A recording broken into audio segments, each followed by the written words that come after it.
Yes. The debate show on the Style of Play podcast. I'm your host, Kojo, for today. Theo is unavailable at the moment, probably stressing about Chelsea.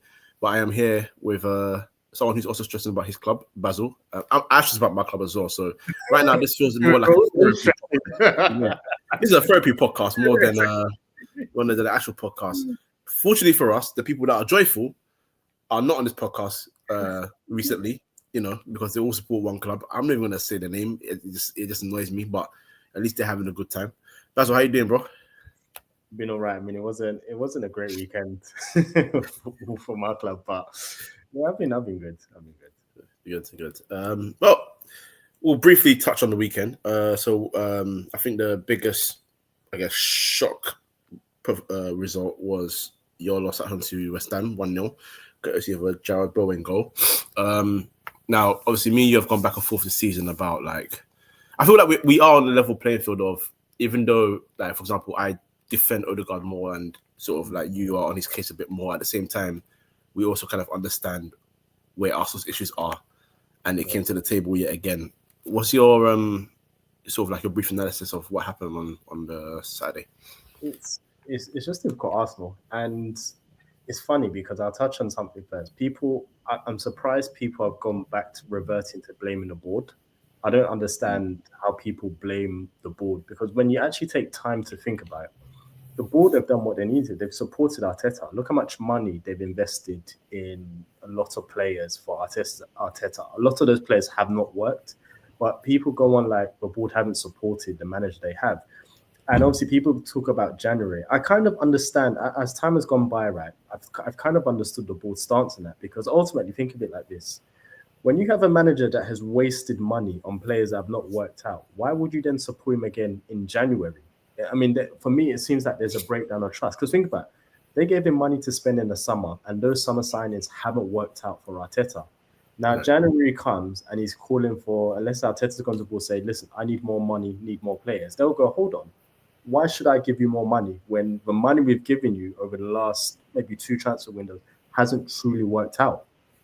No. So they're like, why would we give you money for January when we can kind of wait and assess things in the summer? So a lot of fans, they're prioritizing their anger towards the board. I personally don't blame the board at all. I knew we weren't going to sign anyone in January. I think Arsenal fans have forgotten the club that they've supported. I made that stance from before January, during January, and even on the transfer deadline day. People optimistic are going to sign. I'm like, it's the Arsenal pattern. They're not going to. If they hadn't done it early in January, what made them think they were going to do anything in the business? In the back end of the business.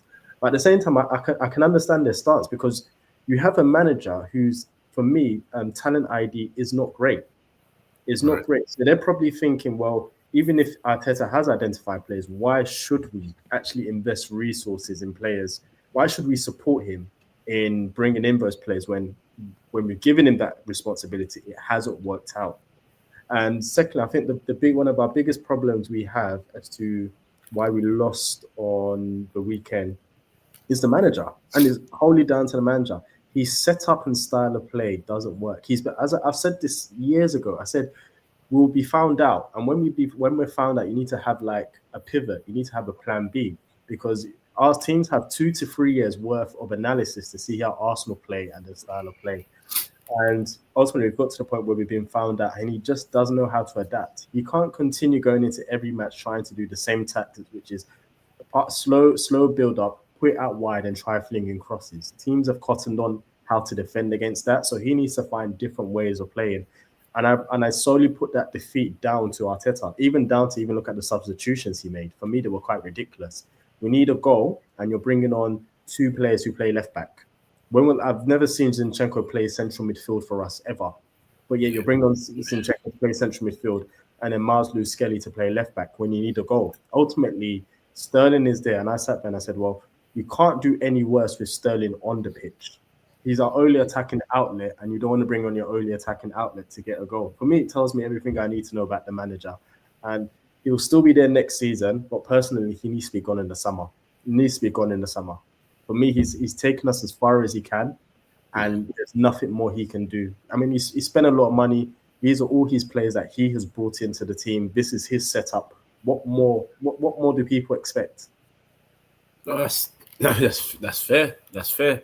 Because I was thinking, obviously, on top of that, he lost his right hand man in the board in Edu as well. So obviously, those two as a tandem, which I think we all agree on the recruitment side, it's not been. You can't give it an overall success. You've had one or two players that have come in, maybe 3 or 4, I'd say, that have come in and they've done really well, and they've been well, boy, it depends what you deem as successful, but they haven't been the worst of the worst, I'd say. But then this is where I was saying a couple of weeks ago about where I think recruitment has damaged you, and I don't go too much on the tactics, because if you want to play that style of football, do your thing, but you cannot have makeshift players in positions all the time, and then you can't have one outlet. And it's not even trying to defend Odegaard. Odegaard has not played well overall this season. I can't defend his overall performances, but he can't be your only creative outlet. Whether he starts on the pitch, whether he comes off, whether he's coming off the bench, every team, and I put a tweet out, I said football clubs, and it just quote Arsenal, because a lot of teams have this issue. Football clubs shouldn't have just one creator on the pitch. You should have a different type of creator. Look at Liverpool have. Well, yeah. McAllister can do. Yep. Because Jones offers them something different. Harvey Elliott comes on, offers them something different from a creative standpoint. They have play, and all of those players are different types of players, but they pose a danger in front of goal, or pose a danger in terms of creativity. But they, as you said, they do it in different ways. Exactly. That's why I'm happy you said that, because I was going to start with Trent and the fact that obviously he has the passing ability. Obviously Robertson at his pump anyway, the way he could run down the wing and whip balls in, that's another outlet as well. And then they even swap sides to take corners and deliver. And then even Salah still creates. He's got a lot of assist numbers this year. McAllister is now even taking corner responsibility when Trent is on the pitch. Shows that they've got another person that can whip balls in, that can create. You have to have maybe different. And McAllister gets goals. Like there's times that you see, he scored a header like a few weeks ago. He knows how to, even then, if Liverpool need to go, okay, I'm gonna position myself to get a goal. Whether he positions himself at the edge of the box to get shot off, or making the runs in so that if someone finds him, he can get a goal. It was Everton, McAllister. I think it was header. And that's what I'm saying, is that you don't just have a player like McAllister who's just sitting and playing. It's like, if they need a goal, I can go up there and pose a goal threat. Yeah, and that's why now tactically, that's why I would get onto Arteta a little bit, because what I saw in the last 2 years before this season, you've had Declan Rice 2 years now, no? Am I right in saying that? It's 2 years, and I'll get onto Declan Rice once. Yeah, no, okay, I know you're going to get on Rice, but the reason why I don't get onto Rice as much also is because the way I'm looking at your team, and I'm saying, okay, now when he first came, you got him starting to work set pieces a little bit, fine. And then you had some games where he won you the game, like beating United. He scored the last minute winner. He's in the area. He's trying to, get a shot off. You let him drive with the ball. I feel like something has changed in the role of the player. That's not me trying to defend the player also. I always go back to... You're 100% right with that, Kojo. So continue. You're right. Yeah, and I always go back to when... I always forget it's either Dixon or Winterburn. I always forget which one it was. I keep going back to this quote about them saying... Wenger shouted something from the touchline and Vieira said, ignore that. We are the ones on the pitch. We know what's going on. We can feel the game. We're going to do this instead. Let's keep going with what we're doing here. And they wanted to win the game because that's been impetus. So I'm not taking away that personal responsibility from the player. At the same time, because football's changed, and I guess you can call it a bit more of a manager's game, players are almost afraid to not follow the instructions to a T. Otherwise, they are punished for it. And for me, I don't know what you've taken or why you've taken away the responsibility of allowing the guy to drive. Maybe because Partey's been so in and out with injuries that you think I can't risk that or whatever. But that's then your job to buy properly so you don't have that issue again. What he's done with Mikel Mourinho, I know he's not impressed Arsenal fans, but go and watch Mikel Mourinho's role in Sociedad. Just 4 or 5 games. Go and watch what he does as a box-to-box midfielder, where he drives with the ball, where he maintains his defensive position and he attacks at moments. That's the kind of chemistry you should be looking for in midfield. But it looks like he's put him here, then he's put him here. Now he's a false 9 because obviously you miss strikers. But as you said, then what's the point of buying or loaning the forward, Raheem Sterling? You got a forward there, use him. So what is the plan? There is, and it looks like week in and week out, you went from able to create open play to now be set piece dangers to now just a team like West Ham saying, well, we know what you're going to do. So we're going to sit back. And in that first half, they had the two best chances and one of them went in. Arsenal didn't have a chance of note in the first half because they were shackled. Yeah. I mean, I agree with that, Kojo. And for me, it's like the manner of a manager, and this is why I don't understand why people are letting Mick Arteta off. The manner of a manager, you have the analysis, you see how things are going game by game. There's nothing stopping you from from sitting down with your coaching staff saying, this isn't working, let's come up with something new, something different. Then work with your coach to see how you can implement it. And then work with the players during training to have different styles of play. For me, it shows his limitations as a manager, but he's trying to do the same thing week in, week out, hoping it works out without any change or pivot. I'm like, that's not the mark of a good manager. A good manager can see that this isn't working. We need a different strategy. Goes back, works on that strategy, tries to get the players to adopt that strategy, and then implements it. Not once this season has he ever tried to implement something different this season. And that for me is the most tragic thing about it. Not once. And so then he will deflect on everything else but his performances as a manager and but the tactics. And I guarantee we've got Forrest on Wednesday. He's going to deploy exactly the same tactics we've been doing. Slow build up, put it out wide and cross it in, which has not worked at all. So I say, at what point does a manager have to earn his buck and try and do something different? It's his job to come up with different ideas, and he isn't doing that. Secondly, on top of that, our two midfielders. For many years, I've been calling for an Odegaard replacement or someone or Arsenal to buy a creative midfield. And sometimes I've been lambasted by Arsenal fans sometimes about, oh yeah, you don't know anything. Oh, you're not watching him. Because I've always said, my biggest issue is there have been many games where Odegaard has been off the boil. And as you said, we have no replacement for that. And I've said that Arsenal need to sign someone either to challenge Odegaard or replace Odegaard. Because I've always said for a very long time, he's not effective on a consistent basis. He's only effective when things are going when everything's good. But that isn't the manner of a player.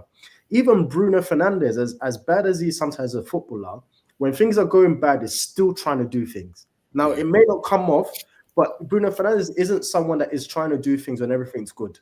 There's time, and it doesn't always work, but there's times he's still trying to do things when everything's bad. Like, look at the Everton match you guys played.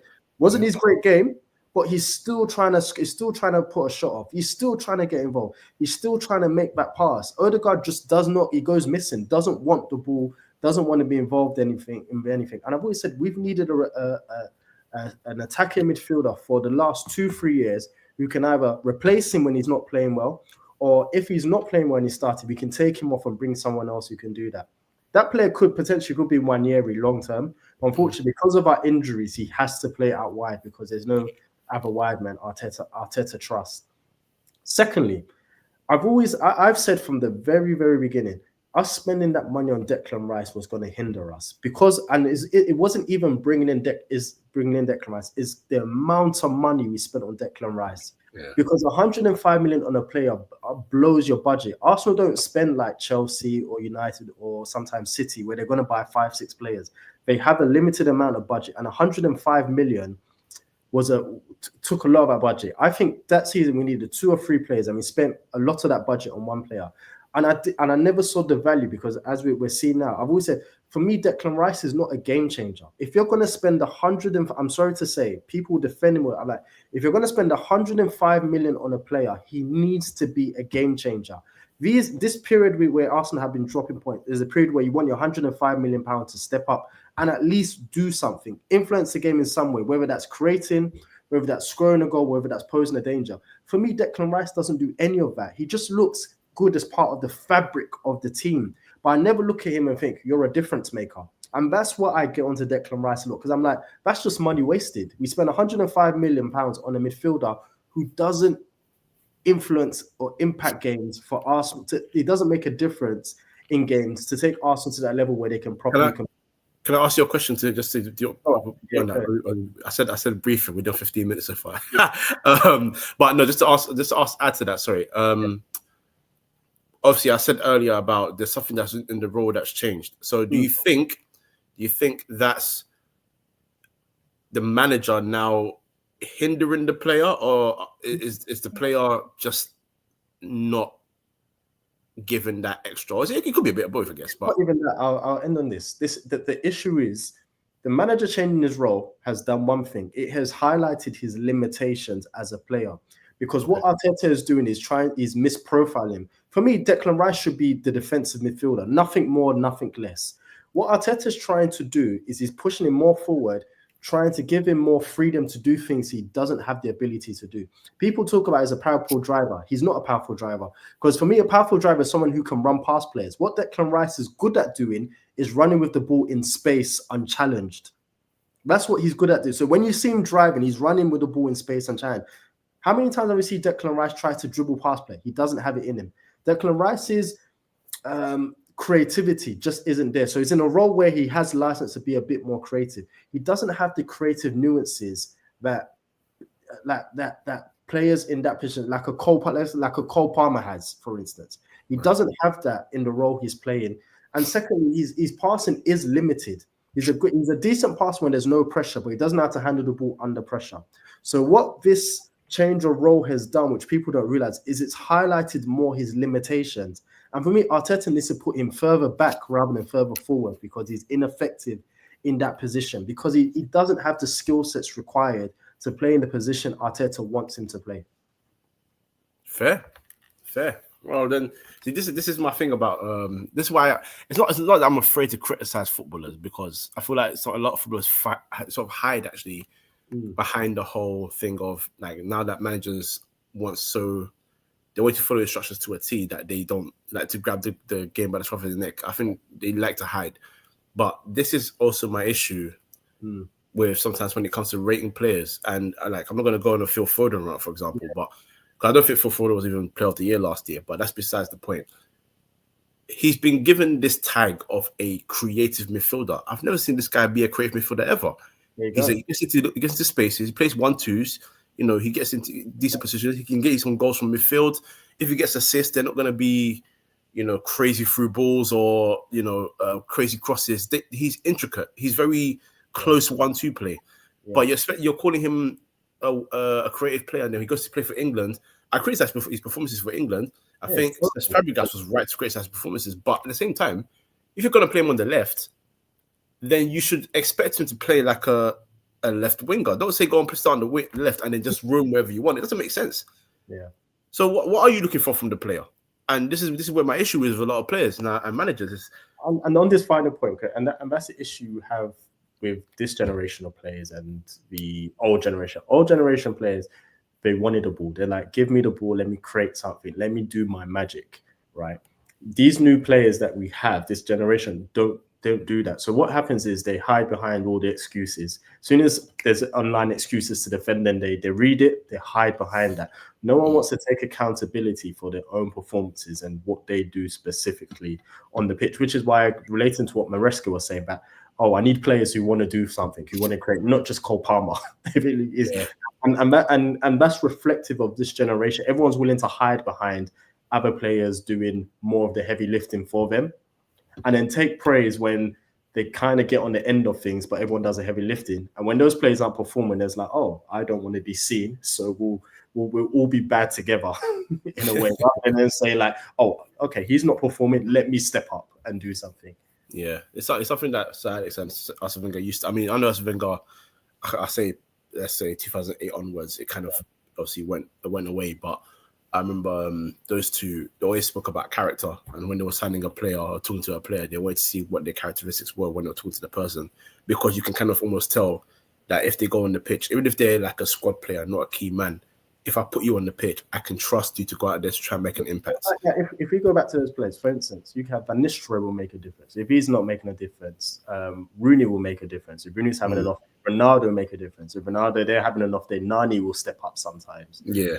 Different players will step up. Arsenal's like, if Henry's off the ball sometimes, it could be Sylvain Wiltord will come on and say, let me do something. Robert Perez will say, let me do something. Freddie Ljungberg will say, let me do. Fabregas will say, let me do something. You had all these players who never hid behind the excuse that, because our star man or someone isn't performing. They're like, okay, I'll do it myself. Let me step up to the plate and make a difference in this game where everyone else isn't at the level they're supposed to be. But it seems that, as you said, when key players are not at the level, no one kind of wants to take responsibility and say, Let me be the main man. Let me be the difference maker. And that's the issue we have in today's modern game.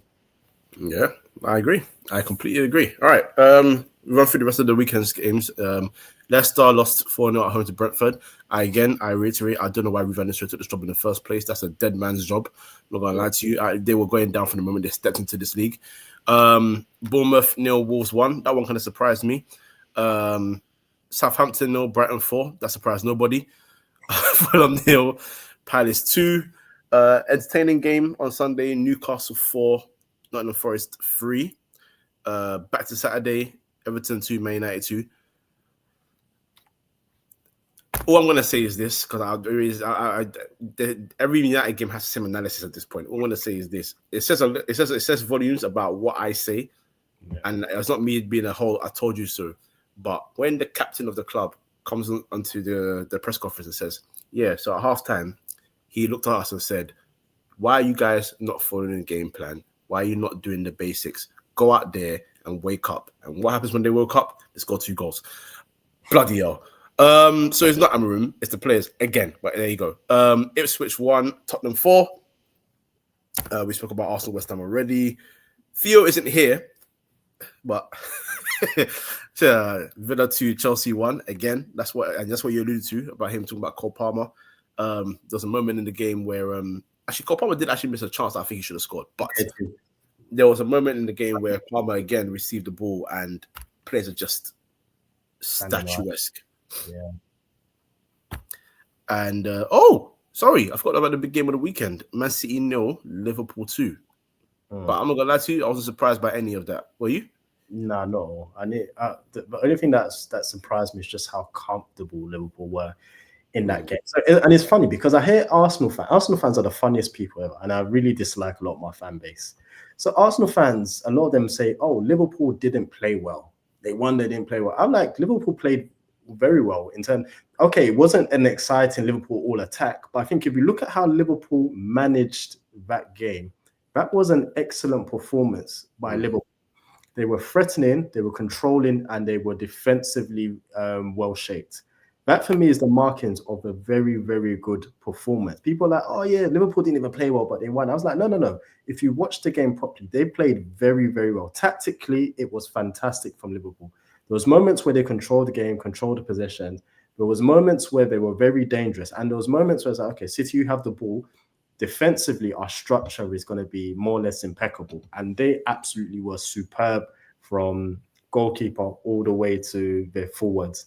I think it was a sensational performance from Liverpool. I think they managed City perfectly, limited them and restricted their ideas or some of the things that they wanted to do. So literally, hats off to Liverpool as to how because I look at it, you can win a game, but sometimes the manner as to which you win a game sometimes tells a lot about a team. And I think the way Liverpool won that game against City was sensational. Yeah, no, I completely agree. I'm not really in the business of praising Liverpool, but I watched the game and I was just like, this is imperious. Genuinely, you don't need to be how Liverpool sort of have been profiled because of Klopp and the whole gegenpress. And when they score 1, they score 4, 5, 6 sometimes.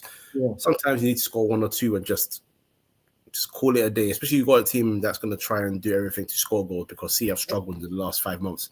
So the pressure's on them. Yeah. To go out and win the game. You don't need to do that. Sometimes just usher it, control the game, get your goals. The goals they scored, well worth set piece.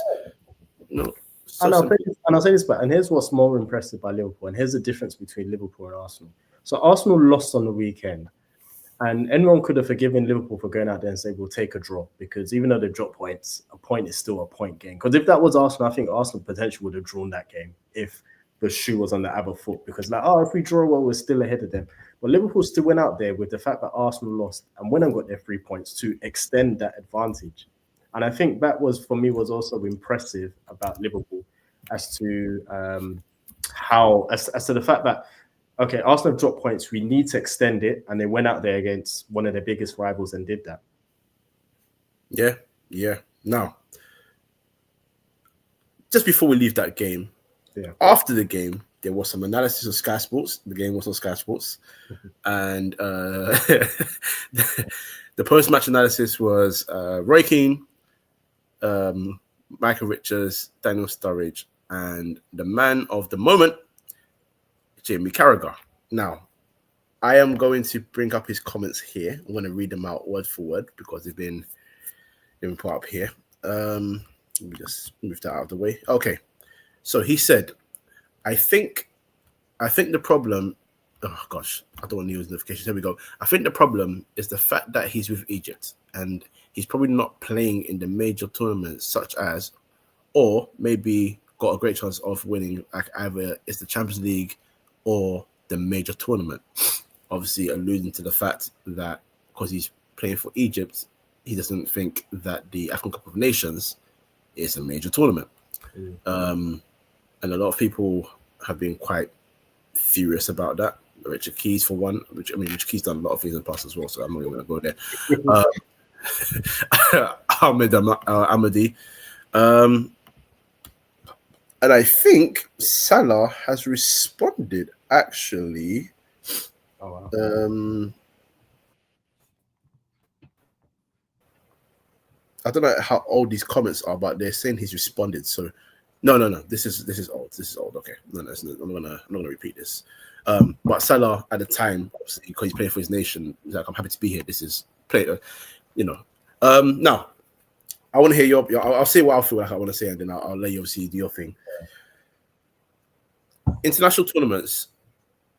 That the World Cup is for everybody. So if you want to talk about the World Cup, talk about the World Cup. But people can't help where they're born. People can't help where they come from, right? Yeah. So you've got the Euros, you've got Copa America, you've got the Asian Cup, and you've got African Cup of Nations, right? Yeah.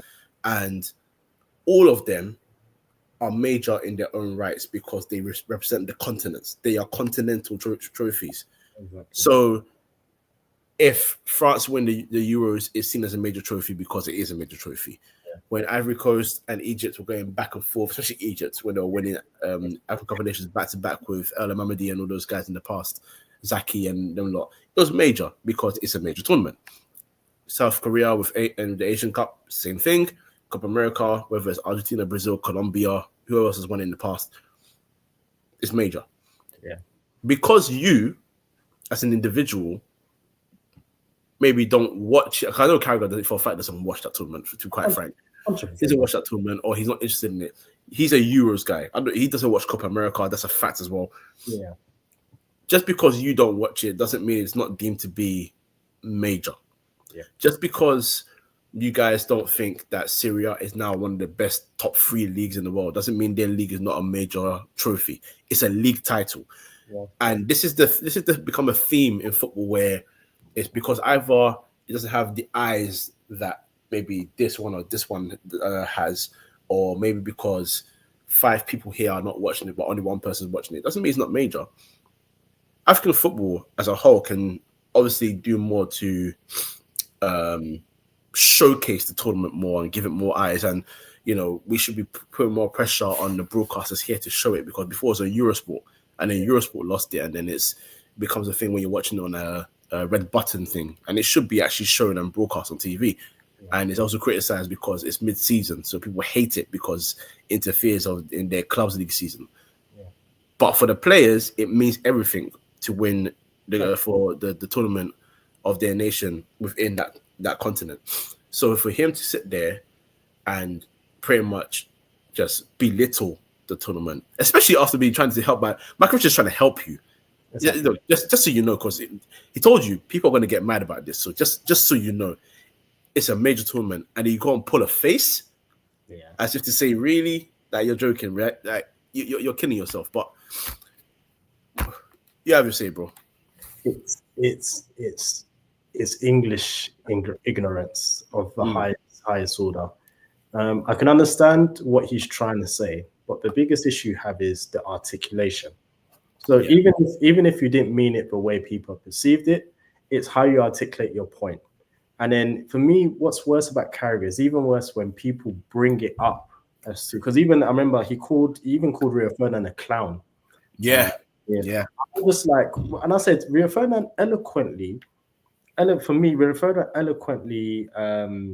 discussed that situation while also defending you while discussing, because he also said, I know Carragher, I know he didn't mean it that way.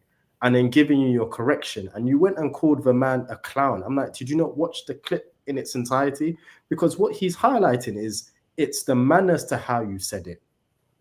He was saying because in a way he says he does agree with you in terms of, yes, when it comes to the voting system for those kind of awards, they probably don't consider AFCON, which is a shame. They probably maybe don't look, oh, he's won AFCON, we don't consider it. Whereas like if someone had won for Euros, they may not won anything with their club football, but they may say, oh, he's won the Euros. That for some of the voters, that holds greater weight. Yeah. So I was saying the same thing. Like, I do agree with you in that sense, in terms of maybe when it comes to voting, it's something that needs to be looked at and addressed as to they potentially probably don't consider winning those tournaments as a big factor in their votes, which they should. But then it goes on to say you can't articulate it in that way to say a continental tournament is not a major tournament just because you don't watch it. For many others, for the people of Africa, that is a major tournament because that is the only tournament they have where they can watch their respective countries go head to head and win a major trophy. Same as you said, when people go and play for the Asia Cup, it's the only available tournament where you can have Asian countries come together and play each other. Same as the Euros, same as the Copa America. There is a trophy, so there's a competition for each continent, and you have to respect that. Now, yes, if you look at the AFCON, it may not have the level of resources that the European competition has, which is something that needs to be, I guess, addressed at some point. But you can't penalize them because they don't have the level of resources to put on the tournament in the same stature as the Euros. Just because that's the case doesn't mean it's still not a major tournament. Yes, there's growing pains and there's things you can work on, but you still have to respect that is a lot of people, and a lot of people who are born or come from countries of African heritage. It's a big deal for them.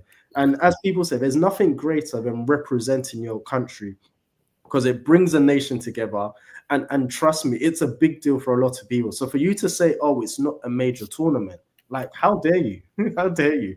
And then for me, it's just even that when you're corrected by a number of people, you then go on the defensive as though these people are idiots. Like, what are they talking about? Sometimes just accept your correction in humility, even if you don't say anything, even if you don't put out a tweet or say anything, just accept in humility and pivot, change your ways. But Carragher seems to be a running theme and a running pattern that he never thinks before he speaks.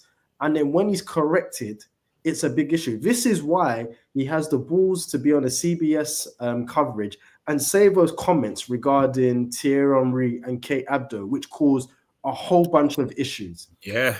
Because when you go unchecked and refuse to accept correction, you start to crank things up a bit because, as some people say, you feel you're untouchable, and then you cross lines that you shouldn't cross lines because you think yourself you're above reproach, which should never be the case. And that's the reason why he goes and he crosses that line, and then like, oh, it's a big deal, and he's having to apologize, having to make statements about it because he has the arrogance that no one should be able to correct me.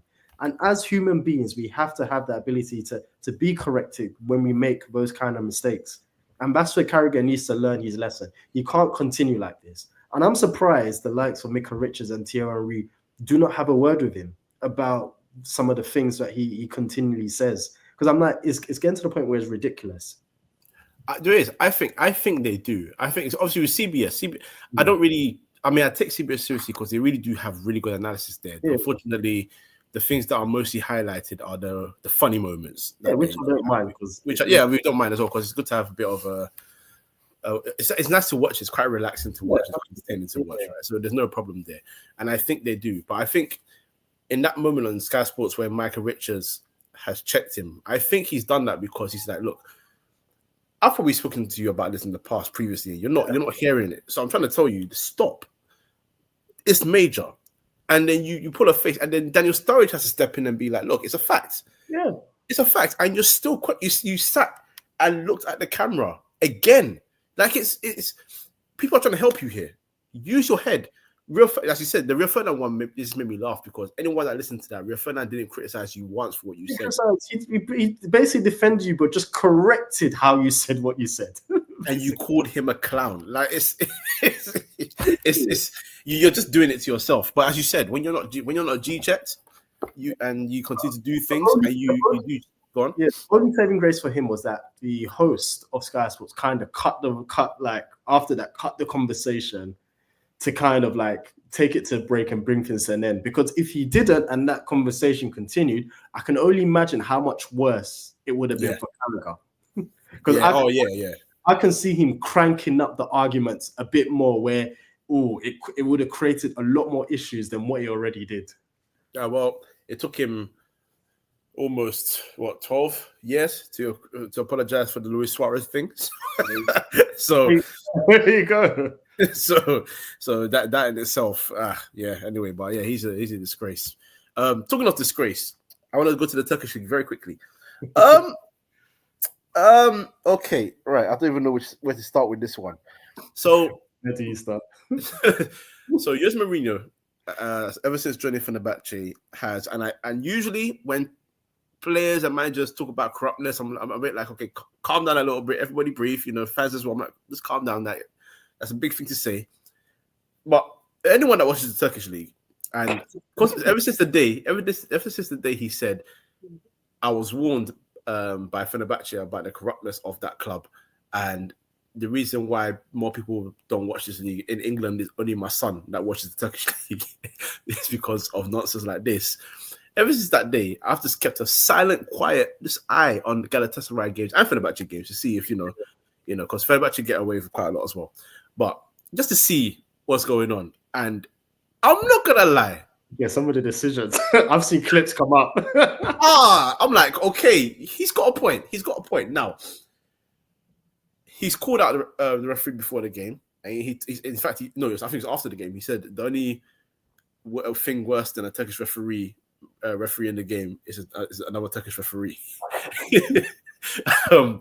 which I thought was hilarious. And the fact that he told the referee that to his face is incredible, to be quite frank.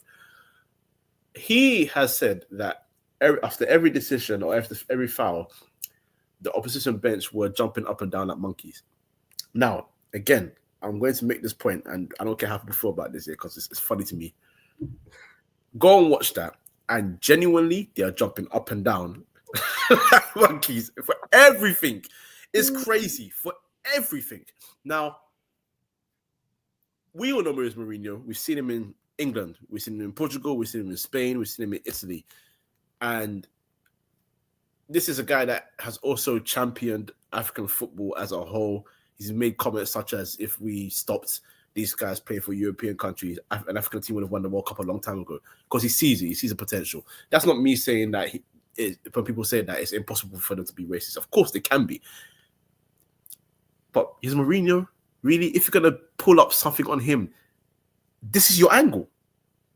It's crazy. Like, a few things. First is context, because people act like we can't use the word monkey. That if we use the word monkey, it's racism. It's about context. It's how people use the word monkey. You can describe people doing things as monkey, obviously, as long as it isn't like a race of people doing it. Yeah. But you can describe people's actions as being monkey-like, right?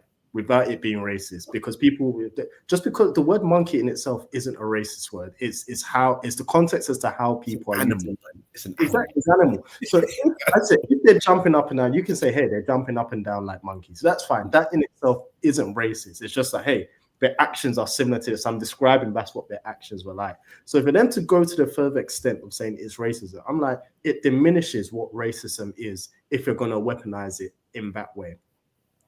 So that's my first thing. Then the second thing is, the Turkish seems to be the only league when you can criticize referees without any issues, because the biggest fact that they had to bring in a Slovenian referee to referee that match. Now, I don't mind, because I think refereeing itself can be international. You can have international referees refereeing in other countries. It doesn't have to be specific to, because you're in England, it has to all be English. Because you're Italian, it's like, if referees want to find employment in other countries, they should. But it's just the biggest fact that they brought in this guy because there was too much heat around having a Turkish referee, the biases and the corruptions involved in it. For me, that says a lot about how refereeing is viewed in that country. The fact that they've gone to the extent to bring in someone externally to come and referee in that game after campaigning from Mourinho and his camp, tells you a lot about that league and the issues that they have with referees, which needs to be addressed. I'm going back to your earlier point. Yeah, no, exactly that. I just found the whole thing hilarious because I was like, you guys are like, and I actually went to go and watch highlights of the game to make sure that Galatasaray didn't have a whole bunch of black players, because then that's different. Yeah. Then we got a problem. You know what I'm saying? But yeah, no, it's comedy. It's comedy at this point. And the thing is, the thing that surprised me was that Mourinho's still there. The guy's been complaining ever since he stepped into that league. He's been complaining about a load of things. I'm just like, why are you there? Obviously, I know the pay packet probably must be sweet, but it's like the guy's had so much issues since joining the club. It's unbelievable. Yeah, he's stubborn though, and the thing is, they're only 6 points behind Galatasaray. So if Mourinho pulls off a league title win this season, and he uses that, and he uses the fact, for him anyway, a fact that Galatasaray have had the officials in their pockets from day one, and they're still one league above you. Yeah, man, he's gonna be his greatest achievement. Yeah, because I don't think Fenerbahce won a league in maybe like 11 years. It's been a very long time. Yeah. It's been a very long time since Fenerbahce have won a league title there. So obviously, like I said, if he wins the league, then obviously he'll come back and say, listen, they haven't won a league. I came in, they've won a league. He'll use it to prop himself up. Yeah, no, facts. And you know what? And I'll say this. I'll let you go first, and I'll say. No, I was going to say I hope so. I hope so. To be honest, I was going to say this because, like I said, I've always said people rate Pep, and Pep is an excellent coach and an excellent manager. But once again, this show, because obviously you can see how things are not working for Pep now at City, and that's what I always say to people. People don't appreciate, and I don't put Pep. I don't even put him top 3 managers ever. There's 2 managers I put ahead of him. I put Ancelotti way ahead of him. I definitely put Sir Alex Ferguson way ahead of Pep. Because I always said, look at what's happening at Pep in City. And I personally put Mourinho above Pep for these reasons, right? I always said it's difficult to, I forgot the word. It's difficult to build another squad when the team you've had success with comes to an end. We've seen that many a times with Ferguson doing that. But you can see now, Pep is struggling. Now this cycle of players are coming to an end. He's struggling. But we've seen Ferguson rebuild a squad. We've seen Mourinho go to different environments and different clubs without the best players and have success there. And that's the reason why. And also, you've seen it with Ancelotti too. In some of the things that he's won, he hasn't always had the best player. Even when he won the Champions League with Madrid against Liverpool, it wasn't by far. It wasn't the best Madrid squad. No, it wasn't. No, it wasn't. And that's what I'm saying is that. That's the reason I put them in, because they can go into different environments without having the best players and still have success. I've always said I've never seen that from Pep. So secondly, it's like if Mourinho goes and win a title with Fenerbahce, that itself is still impressive, because I always say, can Pep do that where he doesn't have the best players and can buy as many players as he wants? Can he do that? Because you're starting to see the struggles now with City. You saw the struggles too in Bayern, where in European competitions they fell short. You're starting to see, and this is why I rate these managers who can go to different environments and do things, who can go with different squads or different generations of squads and build success again, because people don't appreciate the difficulty in doing that. Yeah, no, I agree. If have success when everything's rosy, I can buy who I want, I can have who I want, or I've got the best players in the world. It's easy to do that if you're a good coach and a good manager. But the manner is, when I don't have that, what am I made of? You know what? One day we need to have a long conversation about Pep Guardiola, because I feel like some of the things I want to say, we ain't got enough time on this podcast. Believe me, I might go into a whole rant. Like I said, he's won 2 Champions League titles with Barcelona, and he's won 1 since then. 1 since then. Oh, he did win 2. Yeah. One since then. And people tell me, oh, he's a greatest ever. I'm like, sorry, 3 Champions League titles, 2 with arguably one of the best teams in world football in Barcelona. And then only 1 since then. Yeah. No. Listen, I don't disagree. How many times has Ancelotti won it during that period? How many times has Zidane won it during that period? It was crazy. Ancelotti and Pep's head-to-head in the last couple of years. It's like 5-1. It's killing him. Ancelotti favor. Yeah, it's killing him. But yeah, you know, we will discuss Pep along later on. I'm still waiting for this whole Salah Palmer podcast that Theo wanted to do, because I feel like he completely misunderstood. He completely misunderstood. I know what his angle is, and I'm like, that's not what I said. But we'll run it. Don't worry. All right, let's go into the games that are happening today and tomorrow. Today being Tuesday, tomorrow being Wednesday. We'll go through the day by day, and then we'll talk about the big games. So I would say the biggest game of this day would probably be Brighton-Bournemouth, just because Bournemouth are near the Champions League spots. That's a big game, considering. Like I said, from 4th to 10th, there's only 5 points between teams. So any game involving any team from the 4th place to 10th place, you can even include Brentford if you want, but Brentford are like a further 3 or 4 points behind it. You can include Brentford if you want from 11th. Every game's important now because there's going to be so much swings between positions. Yeah, no, I agree, and this is why I was trying to highlight this game, because Brighton are weird. They started the season so well, and then they went on a wretched run of form. Then they get a win here and there, but they still got dangers around the team. And of course, we spoke about them beating Southampton 4-0. But as I said, everyone tends to beat Southampton. Brighton, Bournemouth. You got a prediction for me? I'm going to go Bournemouth. That's Bournemouth. Yeah, I'm going to win. Yeah. Okay. I think Brighton's inconsistencies is, I don't know what I'm going to get from Brighton. I think Brighton's inconsistency is what is making me struggle to pick them to win this match. I think, obviously, Bournemouth lost, but extenuating circumstances, they had 10 men. So I think Bournemouth will 11. I think they will claim victory against Brighton. All right, we'll go for a Bournemouth win there. I'm going to go for a draw. I think they'll drop some points, both of those teams. Palace Villa. I can't lie. I can't see anything but a Villa win. You're surprised. I'm going Palace win. I don't think Villa are good. I don't think they're great, but it's. Let me tell you what. I'll tell you why. Go on. Villa won because Chelsea were just so bad defensively. Like when you look at the 2 goals Chelsea conceded, one was just shocking defending from Chelsea, and the second was a goalkeeping mistake. Villa, for me, I've always said Villa are not overall in the whole entire season are not a great team because of how Emery sets up. They're such a negative team in terms of we're not going to look up, like they're very slow with the ball. There's certain games like we're going to allow you to have possession and just hit you with a break on the counter.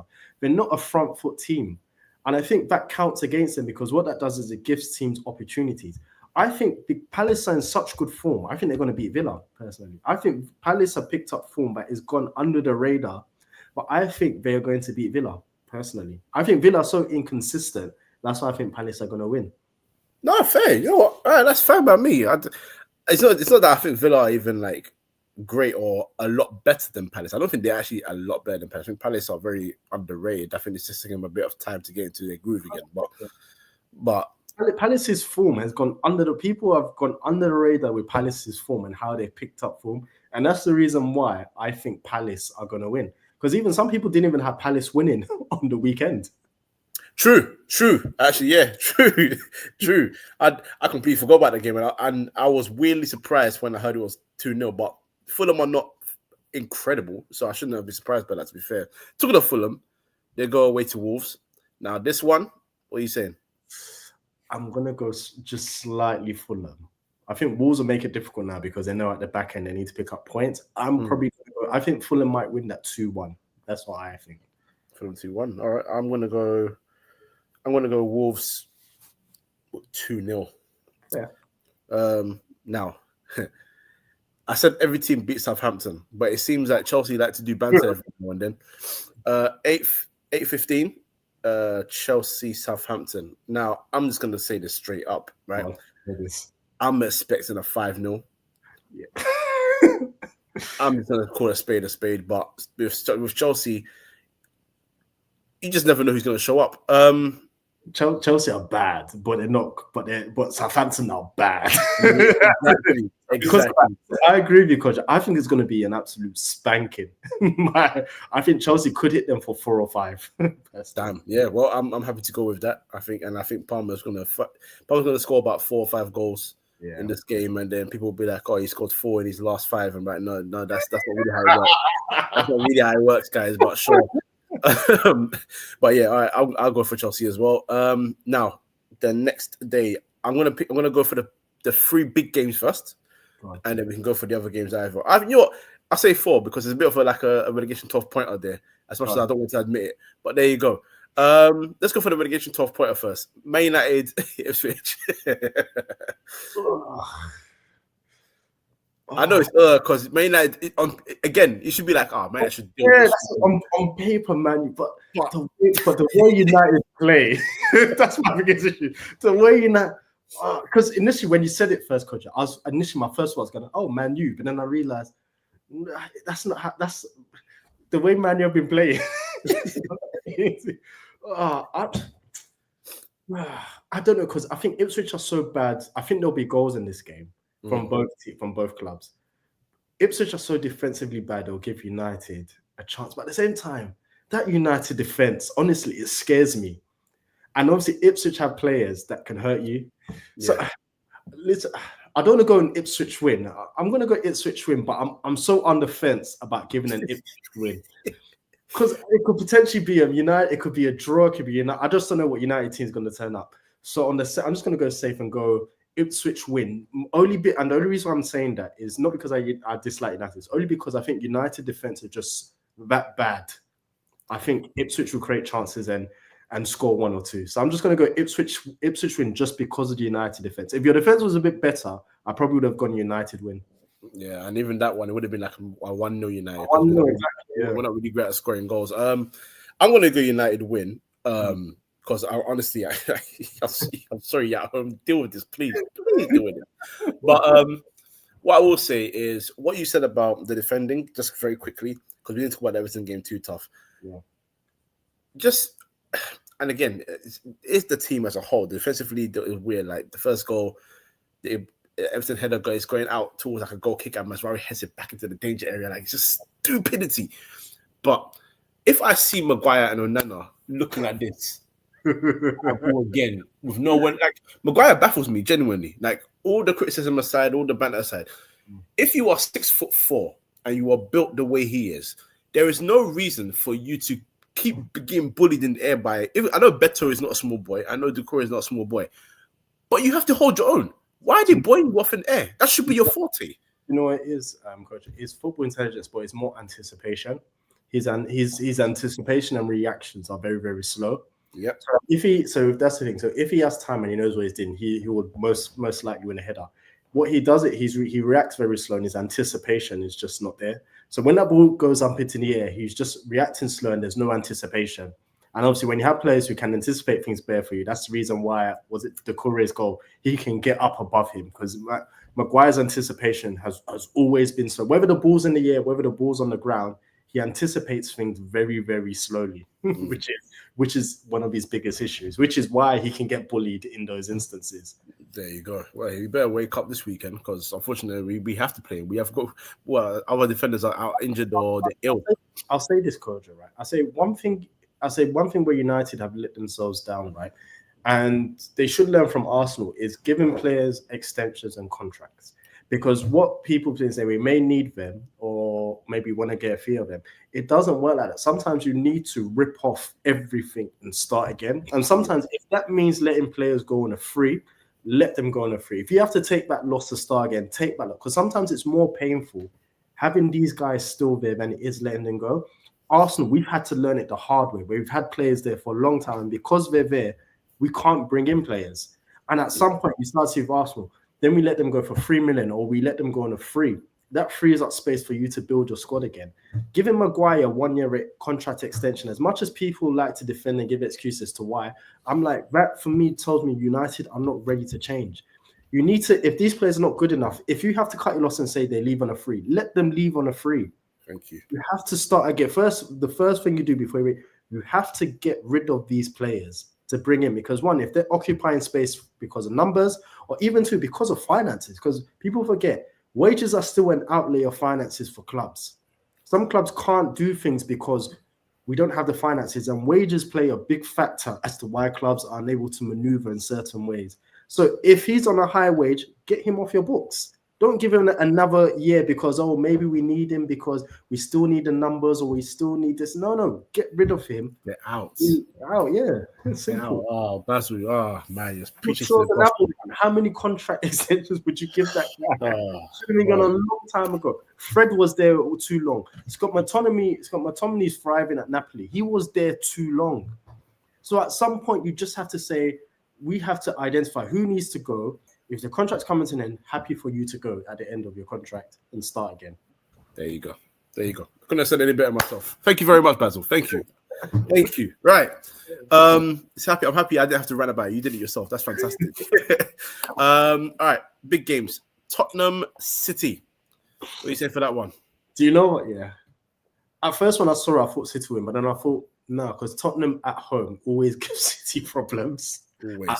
I never understood that, where whenever Tottenham are playing at that, I don't even know what that Tottenham Stadium is even called, to be honest. I think just call it Tottenham Hotspur Stadium at this point. I generally, because most stadiums have a name. I generally don't know what that Tottenham Stadium is actually called.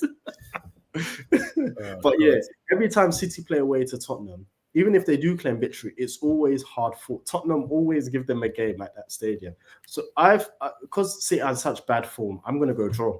I'm going to draw. Oh, fair. I'm waiting for a Tottenham win. I think they're going to continue to do bogey against this City side, and City are going to continue to cry, man.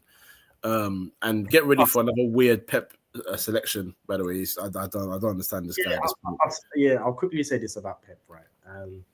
I do not understand even Pep. Sorry, I do not understand the Kusanov signing. That guy does not look ready for the Premier League whatsoever, and I feel sorry for the lad because he's just thrown into the deep end at the worst possible time, and he just looks. His reading of the game isn't there. His anticipation isn't there. His defending isn't great. And I just feel sorry for the lad because this is not a way for an 18-year-old to learn and become a great defender. Exactly. I completely agree. I was baffled when I saw the lineup and Ruben Dias was on the bench. I was genuinely baffled. So no clue what he's doing there, but each to their own. Liverpool, Newcastle. Liverpool. I'm gonna go Liverpool win. Same. I'm just gonna go Liverpool. I mean, it'll be a tight game, but I can see Liverpool probably winning it either 2-1 or a 3-1 where Newcastle are pushing and they get a late goal. I can't see Newcastle preventing Liverpool from scoring. At the same time, I can see Newcastle scoring a goal. But yeah, I'm going Liverpool win. I don't think Newcastle have enough to really trouble Liverpool like that. Yeah, well, no, I think they've got enough to trouble them. I can't see them performing in a way that would trouble Liverpool. Oh yeah, that's fair. I mean, if they can give anything near to the performance they did in the reverse fixture, then they would be fine. But Liverpool at Anfield, just like most teams at home, you wanna keep that extra bit of pressure on top and win the game. So I think, if anything, I can't see Newcastle winning. Maybe getting a point. So I'm gonna go for a draw, but that's. I agree. Do you know? I think that's more it. I think it's more. I can't see Newcastle winning. That's it. So I think Liverpool will win, but I think at the most Newcastle gets a draw. Yeah, I'm happy to be proven wrong, by the way. So Isaac, if you want to turn up, that'd be fantastic. Nottingham Forest, Arsenal. Forest win. Oh. I don't know.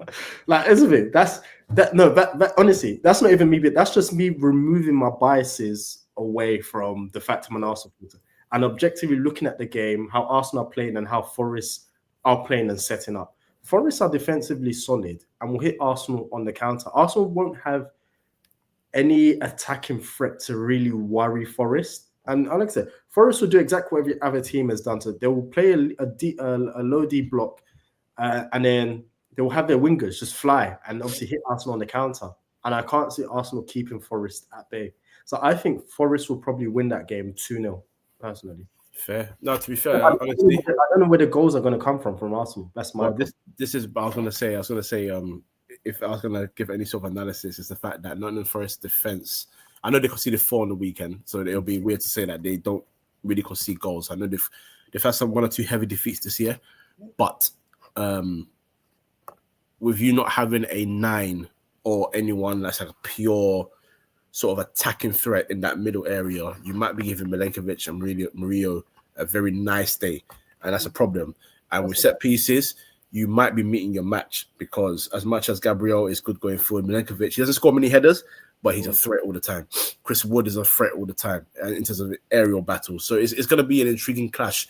And some of the stuff that Arsenal try to weaponize to win games when they've done it in the last maybe 2 or 3 months in this kind of... And I know it hasn't worked recently, so it might be a moot point, but a team like Forest, they thrive on the set pieces. They thrive on you having your fullbacks, maybe there's a midfielder there or Ben White returning, whatever, coming forward. So Ilanga and Jota or Hudson-Odoi can just...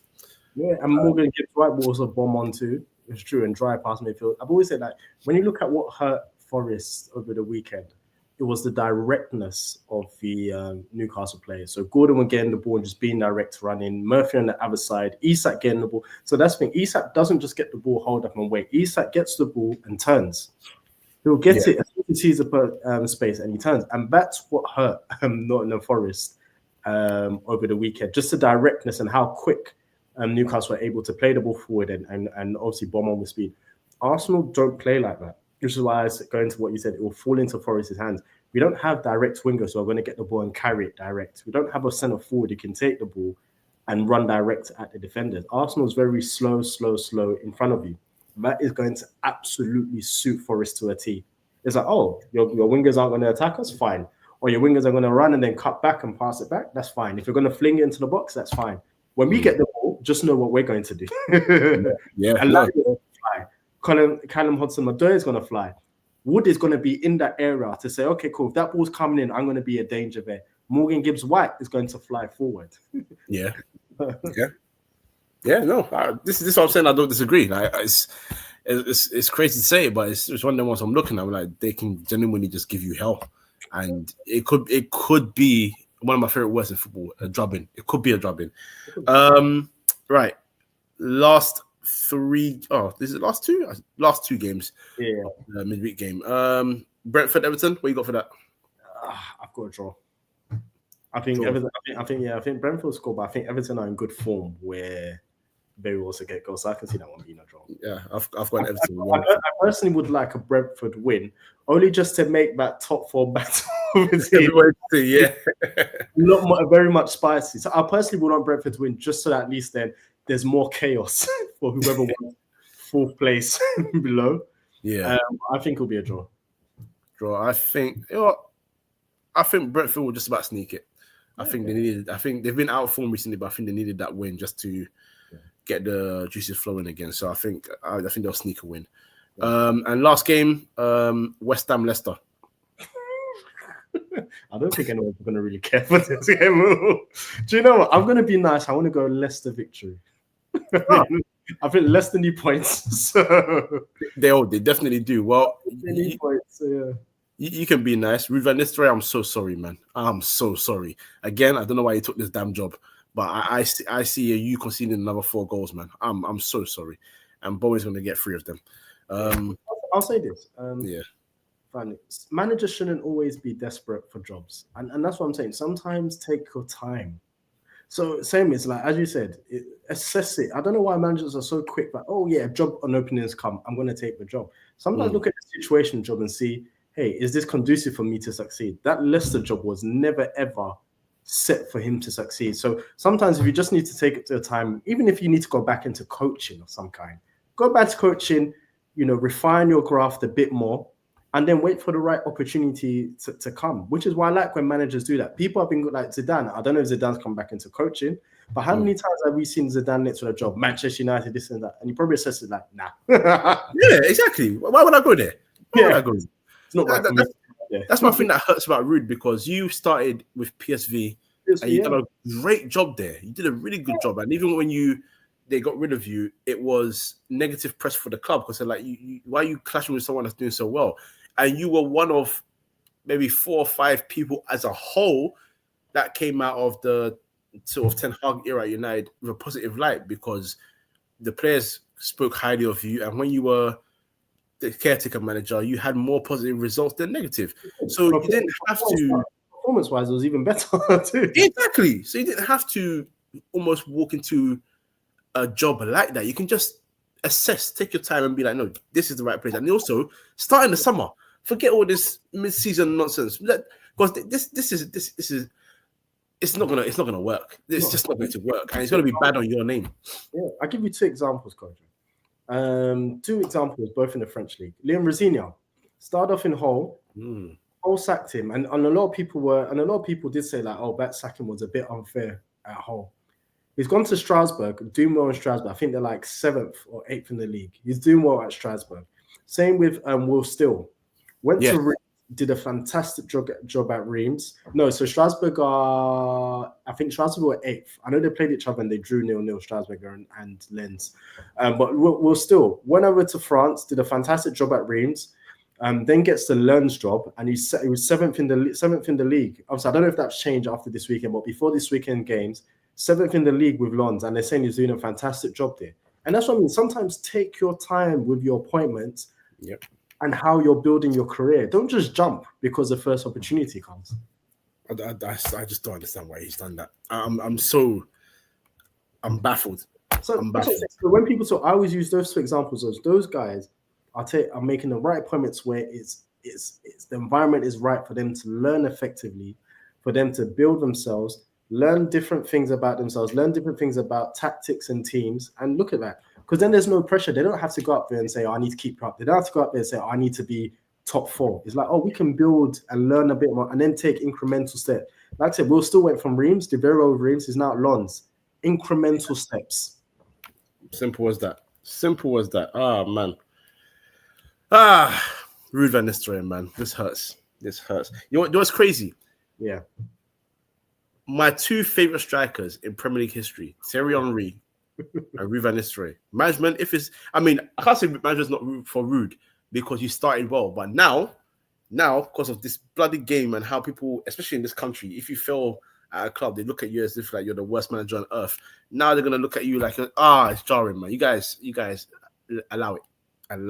Just allow it. Ruud, CBS, Henry, fantastic. Ruud, join him. Get Carragher off that channel. Get him out of here. Get Ruud van Nistelrooy and the SM, man. Bloody hell. But yeah, anyway, I guess that concludes everything, really. So I think, is it FA Cup this weekend? FA Cup this weekend, and then the next Premier League games are on the 8th of March, which is the following Saturday. So after this midweek game, so get ready. The sad thing about things is that in March, international football is coming back again at some point in March. You know what? Let me even look now.